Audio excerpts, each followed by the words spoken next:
शिवजी का सच्चा स्वरूप। सेठ गोविंद दास। बहुमुखी प्रतिभा के धनी सेठ गोविंद दास हिंदी साहित्य क्षेत्र में एक यशस्वी साहित्यकार के रूप में विख्यात हैं। इस एकांगी में शिवजी महाराज के उदात्त चरित्र की झांकी अंकित हुई है। അപ്പോൾ എന്താണ്, ബഹുമുഖി പ്രതിഭയാൽ സമ്പന്നമായൊരു എഴുത്തുകാരനാണ് സേഠ് ഗോവിന്ദ് ദാസ്. അദ്ദേഹം ഹിന്ദി സാഹിത്യത്തിലെ ഒരു പ്രശസ്തനായ ഏകാംഗികാരാണ്. അദ്ദേഹത്തിൻ്റെ ഒരു ഏകാംഗിയാണ് ശിവജി കാ സച്ചാ സ്വരൂപ്. ഈ നാടകത്തിൽ അദ്ദേഹം പറയുന്നത് ശിവജി മഹാരാജാവിൻ്റെ വളരെ നല്ല ആദർശപൂർണമായ ആ ഒരു സ്വഭാവത്തെക്കുറിച്ചാണ് ഈ ഏകാംഗിയിൽ അദ്ദേഹം പറയുന്നത്. ഉസ് ദിൻ संध्या के समय आवासी सोनदेव कल्याण विजय के उपरांत शिवजी महाराज के पास आते हैं. ഒരു ദിവസം സന്ധ്യാസമയത്ത് സോൻദേവ് ഒരു വിജയത്തിന് ശേഷം ശിവജിയുടെ അടുത്തേക്ക് എത്തുന്നു. കല്യാൺ की लूट में प्राप्त चांदी सोना आदि के साथ साथ एक अमूल्य तोहफा लेकर शिवजी महाराज की सेवा में प्रस्तुत करते हैं. അപ്പോൾ അവർ സന്തോഷത്തിൻ്റെ ആ ഒരു ക്ഷേമനിധിയിൽ നിന്നും ലഭിച്ച സ്വർണം, വെള്ളി തുടങ്ങിയ സമ്മാനങ്ങളുടെ കൂടെ ഒരു അമൂല്യമായ വേറൊരു സമ്മാനം കൂടി എടുത്തുകൊണ്ടാണ് അദ്ദേഹം ശിവജിയുടെ അടുത്തേക്ക് വന്നിട്ടുള്ളത്. वो तोहफा था कल्याण के सुबेदार अहमद की पुत्रवधु. ആ അമൂല്യമായ സമ്മാനം എന്തെന്നാൽ കല്യാണിൻ്റെ സുബേദാറായ അഹമ്മദിൻ്റെ പുത്രവധുവാണ് ആ അമൂല്യമായ സമ്മാനം. जिसे पालकी में बिठाकर आवासी ने शिवजी महाराज की सेवा के लिए लाया था. അവരെ പല്ലക്കിലിരുത്തിയിട്ടാണ് ആവാസി എങ്ങോട്ടേക്ക് വന്നത്? ശിവജി മഹാരാജാവിൻ്റെ സേവ ചെയ്യാൻ വേണ്ടിയിട്ട് കൊണ്ടുവന്നതാണ്. शिवजी महाराज उसे देखते ही अहमद की पुत्रवधु से क्षमा याचना करते हैं और कहते हैं कि आपको देखकर मेरे दिल में एक ही बात याद आ रही है कि कहीं मेरी माँ आपकी जैसी खूबसूरत होती तो मैं भी बदसूरत न होकर एक खूबसूरत शख्स होता. അപ്പോൾ മഹാരാജാവ് അത് കണ്ടിട്ട് അഹമ്മദിൻ്റെ പുത്രവധുവിനോട് ക്ഷമ യാചിക്കുന്നു. എന്നിട്ട് ഇപ്രകാരം പറയുകയാണ്, എൻ്റെ മനസ്സിൽ നിങ്ങളെ കാണുമ്പോൾ ഇത് ആണ് ഓർമ്മ വരുന്നത്. എന്തെന്നാൽ എൻ്റെ അമ്മ നിങ്ങളെപ്പോലെ സുന്ദരിയായിരുന്നെങ്കിൽ ഞാനും അതുപോലെ വളരെയധികം സുന്ദരനായ ഒരു ആളായി മാറുമായിരുന്നു എന്ന്. മേം ആപ്കി ഖൂബ്സൂരത്തി കോ സിർഫ് ഏക് കാം മേ ലാ സക്താ ഹൂം.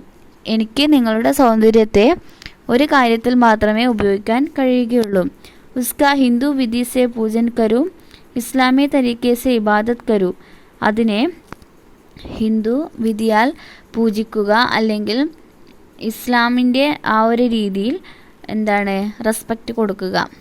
ആജ് ജറാ ബി പരേഷാൻ മത് ഹോ ജായിയേ. നിങ്ങൾ ഇപ്പോൾ ഒട്ടും തന്നെ പരിഭ്രമിക്കേണ്ട ആവശ്യമില്ല. മാ ആപ്കോ ആരാം ഇസ്സത്ത് और हिफाजत के साथ आपके शौहर में पास पहुंचा दिया जाएगा. അമ്മേ, നിങ്ങളെ ഞാൻ വളരെയധികം സൂക്ഷ്മതയോടെ റെസ്പെക്റ്റോടുകൂടി ഇപ്പോൾ തന്നെ നിങ്ങളുടെ ഭർത്താവിൻ്റെ അടുത്തേക്ക് എത്തിക്കുന്നതായിരിക്കും. നിങ്ങൾ ഒട്ടും തന്നെ പരിഭ്രമിക്കേണ്ട എന്ന് അദ്ദേഹം പറഞ്ഞുകൊണ്ട് ആ സ്ത്രീയോട് അദ്ദേഹം ക്ഷമയാചിക്കുന്നു. ഇത്തനാ കേൾക്കർ മഹാരാജാവ് ആവാസി കോബി ഫട്കാർത്തേ ഹെ. ഇത്രയും പറഞ്ഞുകൊണ്ട് മഹാരാജാവ് ആവാസിയെ കൂടെ ടാണ്ട് ദിയാ ഹെ, ശകാരിക്കുന്നു. पश्चाताप प्रकट करते हैं और पेशवा को आज्ञा देते हैं कि भविष्य में अगर कोई ऐसा कार्य करेगा तो उसका सिर उसी समय धड़ से जुदा कर दिया जाएगा. അത്രയും പറഞ്ഞുകൊണ്ട് മഹാരാജാവ് ഇങ്ങനെ ഈ ഒരു ആജ്ഞ കൂടി നൽകുകയാണ്. ഇനി ഇതുപോലുള്ള കാര്യങ്ങൾ നിങ്ങൾ ചെയ്താൽ, ഇതുപോലെ സ്ത്രീകളെ കൂട്ടിക്കൊണ്ടു വന്നാൽ ആ സമയം തന്നെ എൻ്റെ വാളിനാൽ നിങ്ങളുടെ കഴുത്ത് ഞാൻ ഖണ്ഡിച്ചു കളയും. ഇപ്രകാരം ശിവജി പറയുകയാണ്, ഇസ് പ്രകാർ ഇസ് ഏകാംഗി മേ ഛത്രപതി ശിവജി മഹാരാജ് കെ ഉദാത്ത ചരിത്ര കാ ചിത്രാങ്കൻ കിയാ ഹെ. ഇപ്രകാരം ഈ ഏകാംഗിയിൽ ഛത്രപതി ശിവജിയുടെ ഉദാത്തമായ ഒരു ക്യാരക്ടറിനെയാണ് ചിത്രീകരിച്ചിരിക്കുന്നത്. അഹമ്മദ് की पुत्रवधू को मां कहकर संबोधन करते हैं और उससे क्षमा याचन करते हैं. അഹമ്മദിൻ്റെ പുത്രവധുവിനെ അമ്മ എന്ന് സംബോധന ചെയ്തുകൊണ്ട് സംസാരിക്കുകയും ആ സ്ത്രീയോട് ക്ഷമയാചിക്കുകയും ചെയ്യുന്നു. അതേവ शिवाजी महाराज के हृदय में नारी के केवल सम्मान एवं आदर का भाव नहीं था, बल्कि वे सभी धर्मों का आदर भी करते थे. എന്തെന്നാൽ ശിവജി മഹാരാജാവിൻ്റെ ഉള്ളിൽ കേവലം സ്ത്രീകളോട് ഉള്ള ആ ഒരു ആദരവ് മാത്രമായിരുന്നില്ല, അദ്ദേഹം എല്ലാ മതങ്ങളെയും ആദരിച്ചിരുന്നു. സബി ധർമ്മോ കി പുസ്തകവും പൂജ്യം അന്തഹെ.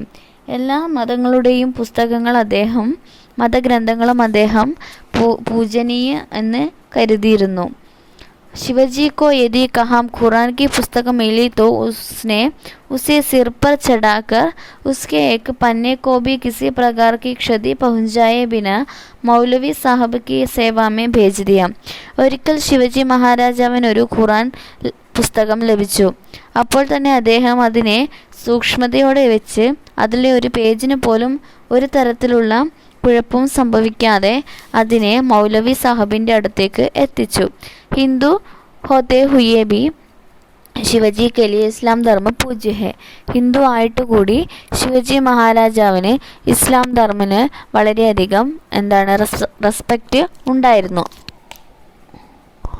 इस एकांगी में शिवजी के ऐसे सुदृढ़ एवं उत्कृष्ट चरित्र की झांकी अंकित की गई है जिससे हमें नारी को माता के समान पूज्य मानने की शिक्षा मिलती है. ഈ ഏകാംഗിയിൽ ശിവജിയുടെ ഇപ്രകാരമുള്ള ദൃഢവും ഉത്കൃഷ്ടവുമായ ക്യാരക്ടറാണ് നമുക്ക് നമ്മുടെ ലേഖകൻ വരച്ചു കാട്ടുന്നത്. അതിലൂടെ നമുക്ക് സ്ത്രീയെ അമ്മയ്ക്ക് സമാനം പൂജിക്കാനുള്ള ആ ഒരു അറിവ് നമുക്ക് ഈ നാടകത്തിലൂടെ ലഭിക്കുന്നു.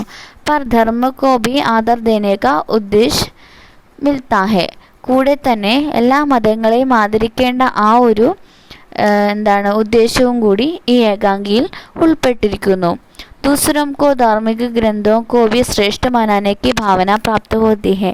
മറ്റുള്ളവരുടെ ധർമ്മഗ്രന്ഥങ്ങളെ കൂടി നമ്മൾ റെസ്പെക്റ്റ് ചെയ്യണമെന്ന് ഈ നാടകത്തിലൂടെ നമുക്ക് മനസ്സിലാക്കാൻ സാധിക്കുന്നു.